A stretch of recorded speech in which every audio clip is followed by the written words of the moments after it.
What's up, guys? Welcome back to the infamous project. We are outside today, and this video is going to be completely different content than what you've seen, but I think it's still exciting content. You guys are going to have to tell me what you think, but as you can see behind me, we have an old school Ford F350 custom cab ramp truck, and this thing is it's all in pieces kind of because I had to rip the whole front end apart. So you can see the fenders are back there, the hood's back there. You guys haven't figured out, and I've got my shirt on today. I'm partnered up with Godzilla Garage up in Canada, and I'm pretty much your source down here south of the border, and globally for that matter. We've got guys from Iceland, from Australia, from all over that are wanting these Godzilla motors for custom builds. And well, here's one that's been lurking in the background that some of you guys have been asking about, and I really just kind of got to it here recently in the past few weeks because, well, this thing is so damn big. I probably could get it into my shop, but I'd have to evict so many other vehicles that I opted just to have to do it out here, out in the Texas sunlight and everything else.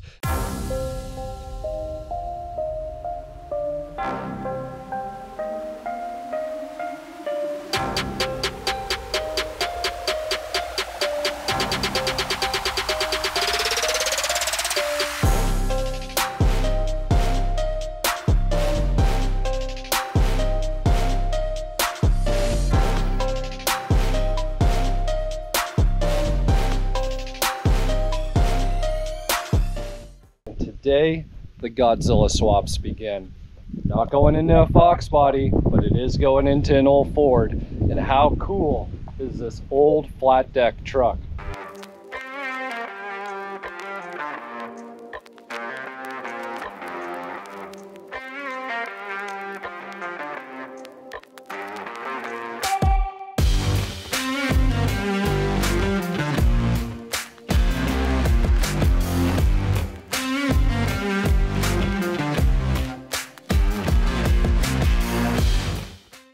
Pretty sweet, right? So the owner of this truck actually is a gentleman who puts on the Lone Star Roundup, which is a huge classic car show that happens once a year down at the Austin Rodeo, and I love that show. I was actually there recently this past year because I was trying to find parts for the 65 Lincoln. So he reached out to me. I didn't even know he was putting on the show, and he said, listen man, my car hauler, my old big block finally kicked the bucket. And it wasn't the original motor in this truck, it was something else that they had put in. And he does runs to California all the time, back and forth. And well, he needs his truck up and running, and he needs it reliable. So that's when he found the Godzilla. Excuse me, really gotta get on my freezy before it melts. So here is one of the 7.3 liter Godzillas backed by a 6R140 transmission. And that transmission is huge. This is a serious setup. It's so serious because it's probably about 105 degrees today. The engine hoist, the casters were sinking right into the asphalt. So you can see actually even the piece of plywood underneath is buckled. I put the jack under it to try and distribute the weight as much as possible. And well, we called it quits for the rest of the day just because it was so hot and we were going to be stuck outside in the sun. So I got my neighbor over from the commercial spot, Ricky. He's going to be helping out with some of the fab work. And in fact, we've already cut out the old motor mounts that were sitting on the old K-member. And man, check this out. They used like little pieces of tube steel. They did all kinds of wonderful things that, well, people do back in the day. So these have been cut off. And you can barely even tell that they were on here. They were welded on top of this section here and this section over here. And then that motor actually sat very high. You can see they did some modifications to the transmission tunnel and everything else. We're hoping that with the Godzilla, this thing is actually going to be sitting down lower and more proper. And hopefully we'll get that 6R140 in there nice and flush. And we're going to clean up some of that stuff that was done there before. The truck already actually had Hydro Boost on it. It had a leak, so that's in getting rebuilt. And we are going to change out the steering shaft because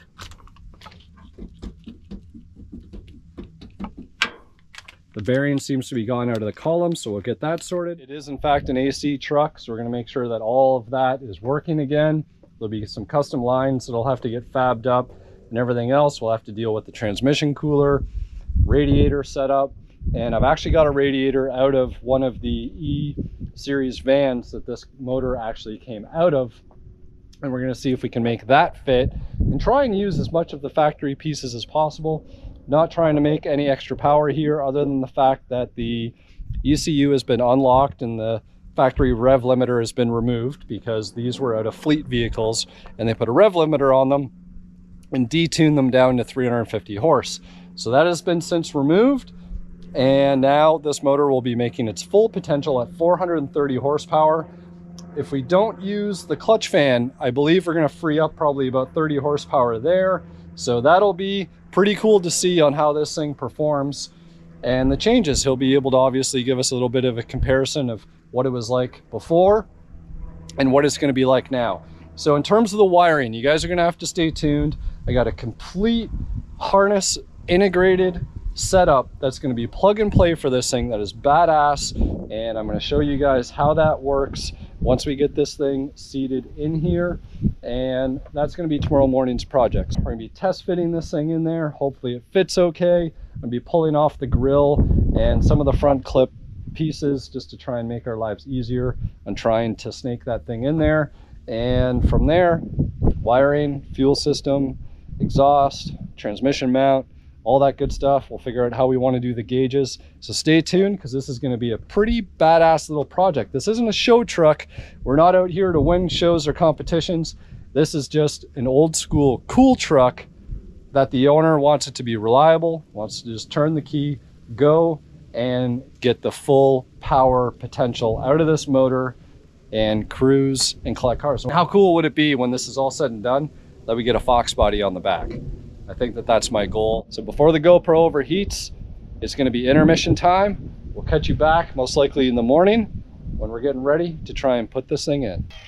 What are you doing? Grinding. Making sparks.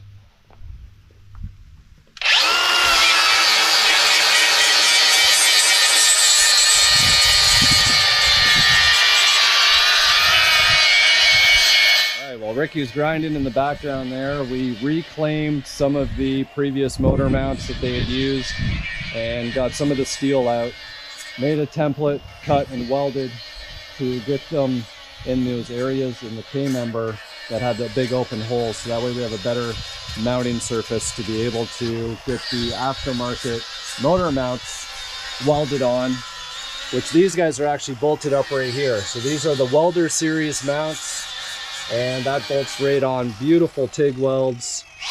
Comes with everything you need. There's even some gusset material that'll get welded in here. So we're pretty much moments away of trying to wrestle this thing in to see if it's actually going to fit.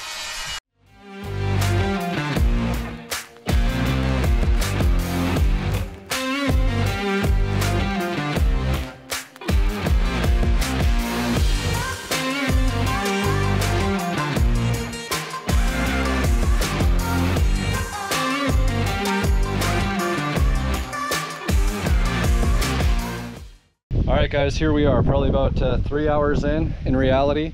Had to jack up the cab a little bit and make a little bit more room, get a little bit creative. This motor and transmission is extremely heavy. The engine lift just keeps wanting to go down into the asphalt. We're so close. We're so close. We're just trying to get the clearance that we need back in here so we can clear that oil pan.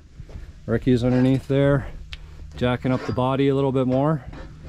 So we had to take off the front bumper and everything, so we had enough clearance with the engine lift to go forward, and took off the upper intake, which was super easy. It's sitting over there. So hopefully we got what we need to get this thing to clear. Blocks of wood to put your engine in, you ain't doing it right. 1, 2, 3, 4 floor jacks for the win. We are almost in there. We are sacrificing that oil filter for the purpose of this installation. So I don't have a whole bunch of content of this guy going in because honestly it's been so hot and I've been dealing with GoPro overheating issues. All I can tell you is that this thing had an abomination of a drivetrain in it before. It had, I believe, like an old 460, and it was raised, like the motor mounts were like right up there. So we had to do some custom fitting, some custom fabricating. We got some custom motor mounts from Welder Series that have been welded up and installed down there. You can see our steering shaft is off, and I'm dealing with the column assembly right now because we had to do a 3-inch body lift in the front in order to get the clearance for this massive 6R140 transmission that these packages come with. The good news is it all fit in the end, and the 3-inch body lift actually just kind of made the truck look better in terms of, you can see the way that that running board is going now. It was actually kind of facing more downwards, so the whole side profile of the truck was a little bit off. So that managed to get corrected. We're actually even utilizing the factory Y pipe that came with this setup out of the Econoline van that these motors come out of. So that's pretty much the scoop. These drivetrains have delivery miles on them. They are going literally from the Ford production plant straight to get converted to EV. A shame, but a benefit and a massive opportunity. So if you guys are interested in a Godzilla setup and wanting to put one in an old school truck, maybe an old school car, maybe you want to put one in a Fox body, which you are going to see on the channel. In fact, Mike already beat me to it on a Fox body build up in Canada through Godzilla Garage. And guys, the aftermarket world for this stuff is starting to just explode. We got all of the standalone options and everything else from Brian Wolf and OBR, and now we have Texas Speed starting to dabble into the aftermarket scene for these things. They've made some amazing power just with their own cam and ported head setup, and man, they're pretty much just a stone throw away from me down here in Georgetown. So much coolness right here, guys. And the best part is that if you guys have an old truck such as this one, so I'm working with Mars Auto, who supplies these standalone control packs that give you all your wiring and everything that you need to make this pretty much plug and play. Because what this box does, it comes with all your fuses, all your relays, and everything else, as you can see here, is everything for your fuel pump, your electric fans, and it's plug and play. Their connector plugs right into the body control module side of the ECU. The ECUs get unlocked to remove the PAT security and everything else. So essentially we can maintain the factory ECU, the factory harness that's on the motor. So this whole package is actually available off my website, theinfamousproject.com. So if you guys are interested, check it out. I can sell you guys just the motor. I can sell you guys motor and wiring. I can sell you guys the motor and transmission with no wiring, with wiring, whatever custom setup that you guys are interested in, just let me know. So if you guys are interested in this standalone essentials package, as I call it, what that's going to give you is it's going to give you your MAF sensor, and you can see here the wiring has the connector for your MAF. It has connector for your electric fans if you opt to not run the clutch fan, and in this case I'm actually going to run the clutch fan and the factory radiator that came with this setup, and I will get some footage to show you guys exactly how all of this thing is going to come together in the end. So again, we have electric fans, we have a MAF sensor, we have a wire that goes down to your starter solenoid so you can start your motor. You have your OBD2 connector here. You have a brake switch wire here because obviously you need to be, or the motor needs to know that your foot's on the brake in order to start. Drive-by-wire throttle pedal, which that comes included with the kit. And then you're going to be left with a couple wires here in terms of your ignition power. There's a tow mode wire here and a couple other goodies if you want to do paddle shifting, for instance. And then you got this fancy yellow wire which goes to your fuel pump. And you can see here, there's the factory air box that's just sitting down on the ground because I needed to take the mass airflow meter out of it. So here's the factory fuel tank, and when I dropped it, I noticed it's got a crack here and there's a crack somewhere else, but obviously we need a new sending unit. So you can see over here we got a brand new fuel tank. This is actually out of a 2000 F-150 and it's a 30-gallon tank. I've used a factory style pickup sending unit here with a Aeromotive Stealth pump. So that has been installed. I got the old sticker on there, and using factory style vents here, and This is for a pressure sensor. This is going to get capped off. Then we have our filler neck connections here. So this fuel tank, that fuel pump is going to be able to deliver the fuel that's required for the Godzilla. Then it's going to go into a filter / regulator that's going to regulate the fuel pressure to about 60 psi to be able to have that truck running nice and smooth the way that it should. And here you can see I've already got the drive-by-wire throttle pedal mounted.